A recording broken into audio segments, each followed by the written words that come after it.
नमस्कार सर्वांना, स्वागत आहे तुमचं कावेरीज किचन कथा या यूट्यूब चॅनलमध्ये। आज आपण बनवणार आहोत उन्हाळा स्पेशल कैरीचे पन्हे। चला तर मग रेसिपीला सुरुवात करूया।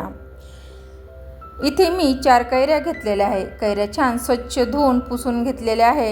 हे आता आपण एका पातेल्यामध्ये घालून घेऊया आणि कुकरला 2 शिट्ट्या काढून घेऊया।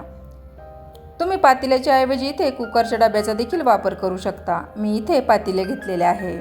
आता हे पातेलं आपण कुकरमध्ये ठेवूया। कुकरमध्ये मी 1 ग्लास पाणी घालून घेतलेले आहे। यामध्ये कैरी घातलेलं पातेलं ठेवून घ्यायचं आहे आणि मंद आचेवर 2 शिट्ट्या काढून घेऊया।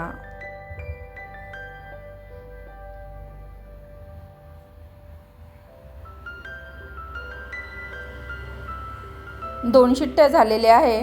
कुकरची वाफ देखील निघालेली आहे। आता आपण चेक करूया। कैऱ्या देखील छान उकडल्या गेलेल्या आहे। पातेलं बाहेर काढून घेऊया।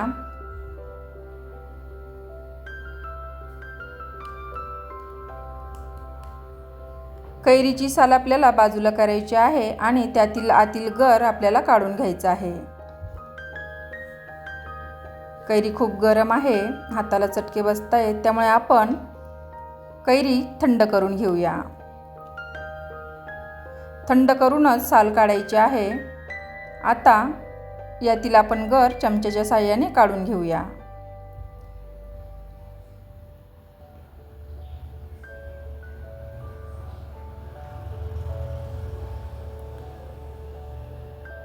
या प्रकारे आपण संपूर्ण गर काढून घेऊया।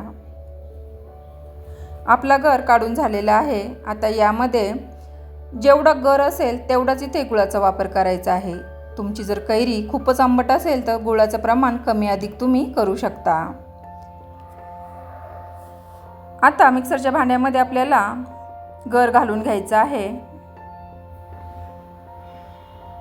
त्यासोबत गूळ देखील घालून घ्यायचा आहे। हे आपल्याला मिक्सरला फिरवून घ्यायचं आहे, म्हणजे एकसारखे पन्हे तयार होईल।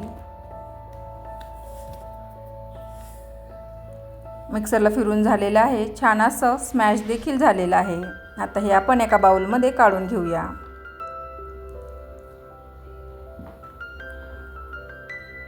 तुम्ही काचेच्या बरणीत भरून फ्रीजमध्ये देखील हे स्टोअर करून ठेवू शकता। हवे तेव्हा कैरीचे पन्हे करण्यासाठी तयार आहे। आता यामध्ये आपण काही जिन्नस घालणार आहोत। इथे मी साधं मीठ, काळं मीठ, भाजलेल्या जिऱ्याची पूड आणि वेलची पूड घेतलेली आहे। आता चवीनुसार यामध्ये मीठ घालून घेऊया। तसंच काळं मीठ देखील चवीनुसार घालायचं आहे। भाजलेल्या जिऱ्याची पूड देखील घालायची आहे। यामुळे देखील कैरीच्या पन्ह्याला सुंदर अशी टेस्ट येते। आणि 1 चमचा वेलची पूड घालून घेऊया। तुम्हाला यामध्ये वेलची पूड घालायची नसेल, तुम्ही नाही घातली तरी चालेल, पण यामुळे कैरीचं पन्हं अगदी टेस्टी आणि चविष्ट लागते। छान असं मिक्स करून घेऊया। आता इथे आपण काचेचे ग्लास घेतलेले आहे। यामध्ये कैरीचे पन्हं घालून घ्यायचं आहे। इथे मी 4-4 चमचे घालून घेतलेले आहे। आता यामध्ये थंडगार असं पाणी घालायचं आहे। त्या अगोदर आपण इथे बर्फाचे क्यूब घालून घेऊया आणि थंडगार असं पाणी घालायचं आहे।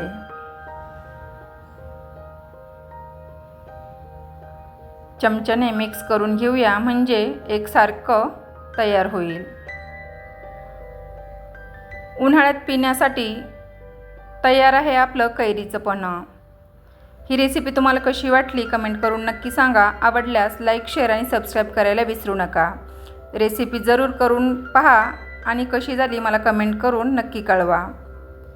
छान असं आपलं कैरीचं पन्हं तयार आहे। व्हिडिओ शेवटपर्यंत पाहण्यासाठी धन्यवाद।